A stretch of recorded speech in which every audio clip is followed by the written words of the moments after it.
मित्रों, supreme court में वक्फ amendment act को लेकर लगातार 3 दिन तक सुनवाई हुई। दोनों साइड से आर्गुमेंट्स रखे गए। उसके बाद third day counter arguments and final arguments रखे। थर्ड डे में mister Kapil Sibal, mister Manu Singhvi, mister Rajiv Dhawan and team, बहुत सारे ऐसे दिग्गज नेता थे जिन्होंने सरकार को पूरी तरह से घेरने की कोशिश की।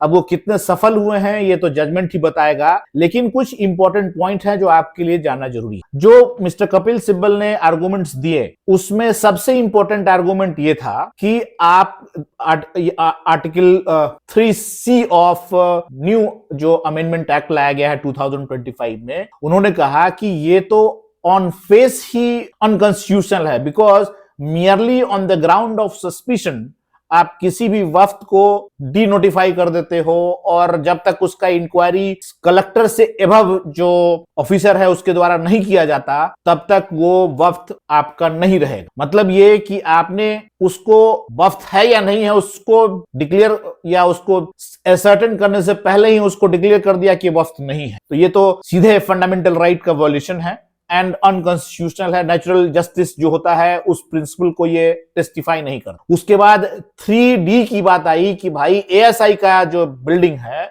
जिसको आप बोल रहे हो कि ये वफ्त ने कब्जा कर लिया है और सरकारी प्रॉपर्टी है, तो इन सारे सरकारी प्रॉपर्टीज को आपने ही तो अलाउ किया है यूज करने सालों साल से।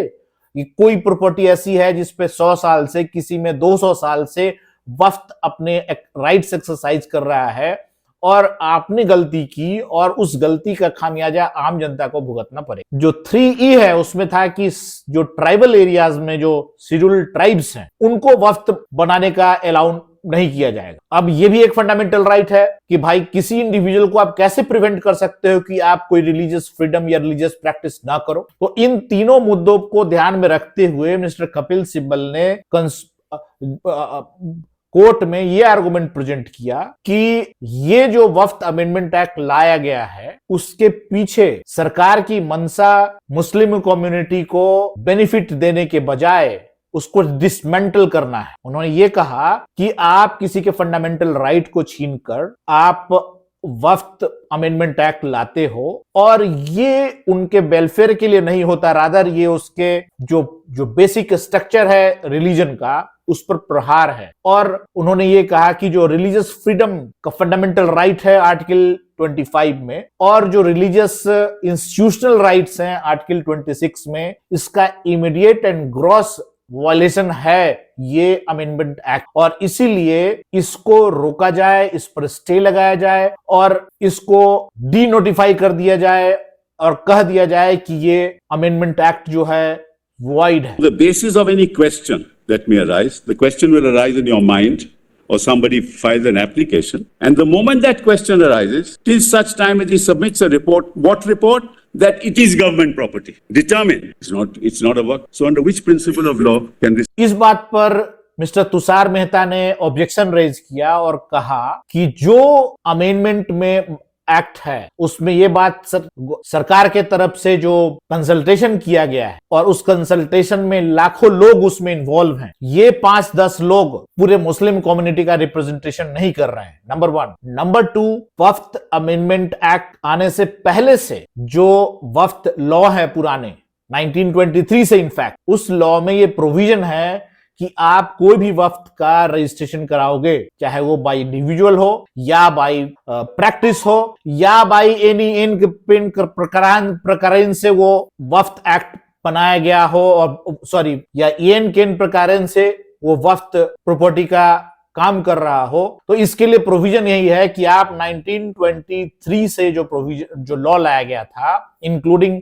लॉ जो कि 1954 में लाया गया, उसमें तो स्टैट्यूटरी ये रिक्वायरमेंट था कि आप रजिस्ट्रेशन करेंगे। उसके बाद मिस्टर तुषार मेहता ने यह भी कहा कि अगर जो मुस्लिम कम्युनिटी को जो ये बोल रहे हैं कि 5 साल का प्रैक्टिस हो या वफ्त का यूजर जो है वो आप अगर आप चैरिटी करना चाहते हैं तो ट्रस्ट बना के चैरिटी कीजिए ना, आपको किसने मना किया है। लेकिन ये जो वफ्त बाय यूजर के नाम पर ये जो जबरन कब्जा करने का जो प्रोसेस है, इसको रोकना जरूरी है, बिकॉज बहुत सारे गिरजाघरों को, बहुत सारे टेम्पल्स को या इवन विलेजेस को वो वफ्त ने पूरा वफ्त घोषित कर दिया। ऐसे बहुत सारे सरकारी जमीन है जिस पर वफ्त ने कब्जा जमा कर और जो नए लॉ हैं उसका मिसयूज करके अपना वक्फ प्रॉपर्टी घोषित कर दिया। रोड्स पर मजार आ जाती हैं, वो वक्फ घोषित कर दिया जाता है। मर्मर्स हैं, न्यूज है, सोशल मीडिया में ये खबर है कि पार्लियामेंट जो है वो भी वक्फ की प्रॉपर्टी है। तो अगर इस तरीके का अगर आप सिचुएशन लाओगे विच इज वेरी अलार्मिंग, जो कि कोर्ट ने इस पे क्वेश्चन भी किया और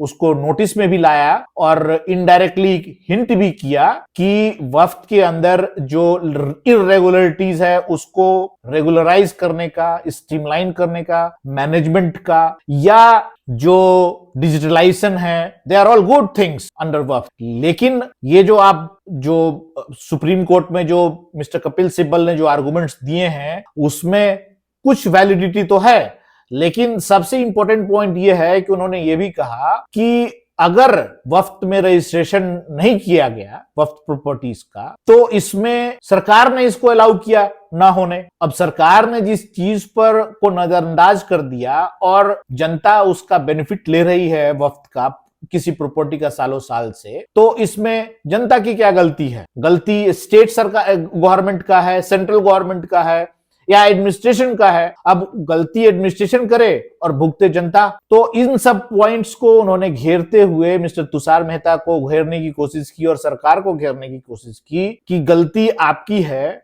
और आपकी गलती के कारण कॉमन जनता क्यों परेशान। तो इसीलिए उन्होंने ये कहा कि वक्फ अमेंडमेंट एक्ट जो है वो मुस्लिम कम्युनिटी के फंडामेंटल राइट्स पर डायरेक्ट प्रहार है। ऑन द अदर हैंड सरकार का स्टैंड क्लियर है कि अगर कोई भी सरकारी जमीन है और उस पर अगर किसी ने भी जबरन कब्जा कर रखा है तो वो जमीन वापस ले लिया जाए। एक दूसरा आर्गुमेंट ये भी था कि अगर कोई राइट सरकार ने आपको दिया है जो कि फंडामेंटल राइट नहीं है, तो सरकार चाहे तो वो राइट आपसे ले सकता है और लॉ बनाकर उसको नोटिफाई कर सकता है, विच इज कॉन्स्टिट्यूशनल। तो अब इन्हीं आर्गुमेंट्स के बीच में अब देखिए सरकार और जो सुप्रीम कोर्ट में मिस्टर गवई एंड टीम की क्या जजमेंट आता है मित्रों। लेकिन मुझे लगता है कि जो आर्गुमेंट्स मिस्टर कपिल सिब्बल ने रखे हैं वो टेक्निकल पॉइंट्स हैं और उस टेक्निकल पॉइंट्स को ट्विक किया जा सकता है। उसको चेक एंड बैलेंस करने के लिए थोड़े बहुत जो प्रोसीजरल इश्यूज होती हैं उसको ट्विक करने के अलावा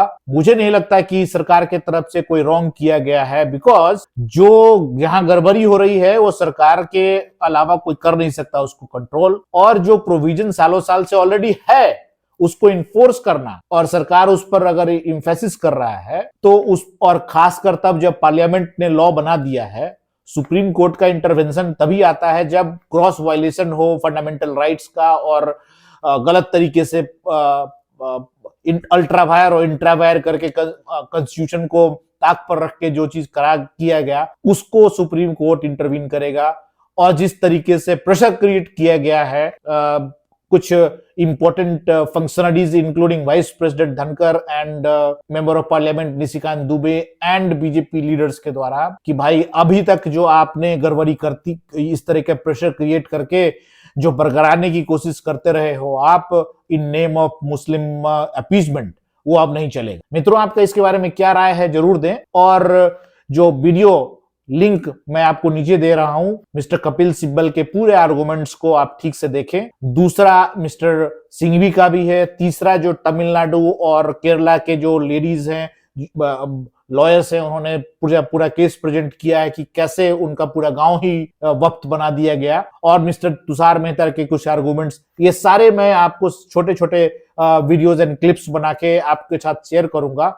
आपसे गुजारिश है कि अगर आपको वीडियो कुछ पसंद आए या आप कुछ कमेंट करना चाहें तो कमेंट बॉक्स में अपना विचार जरूर दें, और हमारे चैनल कानून प्लस को अगर अभी तक आपने सब्सक्राइब नहीं किया है तो सब्सक्राइब कर लें ताकि हमारे और आपके बीच में संपर्क बना रहे। मित्रों आपने समय दिया उसके लिए बहुत बहुत धन्यवाद। Argument is they were not registered, so they lose their character as well. I am telling your lordships why they were not registered. The failure of the state government to not do their job from 1954 to 2025, and that failure, with that failure of the state government, the community is going to be punished because it was not registered. That's the argument. Now, this is the most important factual statement. In other words, from 1954 to 2013. only one state had completed the survey. Whose fault is it? Muttawalli's. This is your legislation. And Malaz, how does a person who is enjoying the benefit of the work find out whether it's work property? What is this going on? So the community will be deprived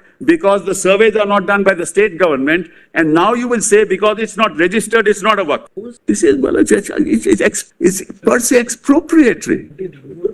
आपके लगातार समर्थन के लिए धन्यवाद दोस्तों। इस video के comment section में अपने विचार जरूर शेयर करें और कानून प्लस चैनल को सब्सक्राइब करना ना भूलें।